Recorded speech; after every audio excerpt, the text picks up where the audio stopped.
Previously on Giulio Cesare, English touring opera's new season caters cannily to the box set generation by chopping handles Egyptian power and politics opera in two, playing each half on consecutive evenings as edge-your-seat installments in a sort of Baroque house of cards.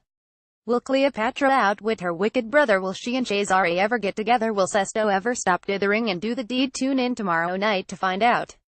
If that sounds like the kind of pacey, racy entertainment you've always longed for in the opera house, be warned, this is Giulio Cesare, the director's cut, doggedly and absolutely complete, down to every last recitative, aria and interlude. By way of a bonus feature, ETO has also thrown in a massive repeat, a sort of dramatic da capo that reprises the final 45 minutes of Part 1. The death of Pompey is the start of Part 2, Cleopatra's Needle, with only minor directorial variation. It's a misstep that seems either cynical, well, get them to pay twice for one show, or cowardly, no one will bother coming to both parts, so we'd better bring them thoroughly up to date, and one that strains both cast and audience unnecessarily. A case of don't carry on, Cleo. That being said, this is still one of the best shows we've seen in ages from ETO, England's little opera company that could, which works miracles within the difficult constraints of a small budget and a large tour. Cordelia Chisholm's set, which also houses Rameau's Dardanus, this season's companion opera, is a handsome, adaptable affair. Gilded walls, sliding panels and endless doors give the cast plenty to play with, and serve as an antique picture frame to the 18th century action that takes place within, gorgeously costumed in turquoise and gold. Director James Conway makes no obvious political or dramatic capital from this setting. We could be in 18th century Chatsworth or 21st century Chiang Mai, for all it matters, preferring to focus on the emotional interplay of his characters. Here he benefits from a cast who give him plenty of light and shade, from Soraya Mafi's quick-witted, piquant Cleopatra, revealing unexpected depths in both Sapieta and Piangaro, and Catherine Carby's Cornelia, stoic and quietly ferocious, to Kitty Watelli's traumatized Sesto. If Christopher Ainsley's Cesare efficiently, if a little monochromatically sung, remains a cipher, it only serves to tip the opera's sensitive power dynamic further in favor of this irresistible Cleopatra.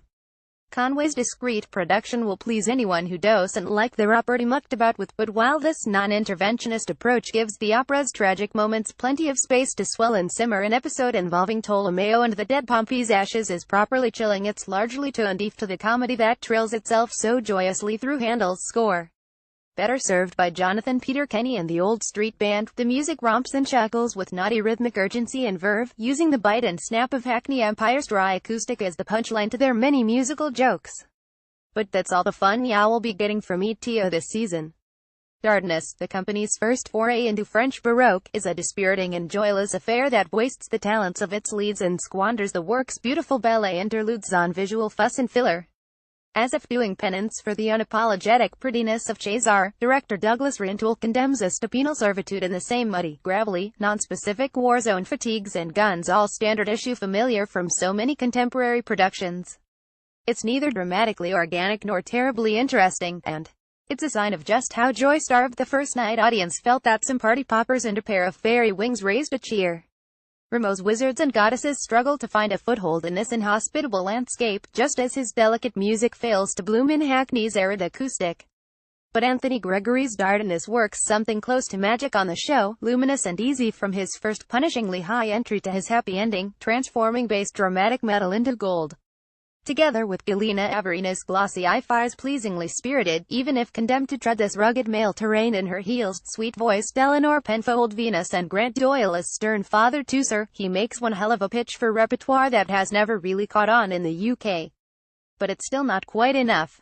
Somewhere between the willfully unlovely action, the failure to marry supernatural myth and modern warfare, and surtitles that would have been stiff even at the work's 1739 premiere littered with errors and confusions, Dardanus gets lost in translation, the latest victim of that weird streak of puritanical earnestness that pervades British opera, a decorative musical bibelot crushed to powder under army boots. I blame Brexit.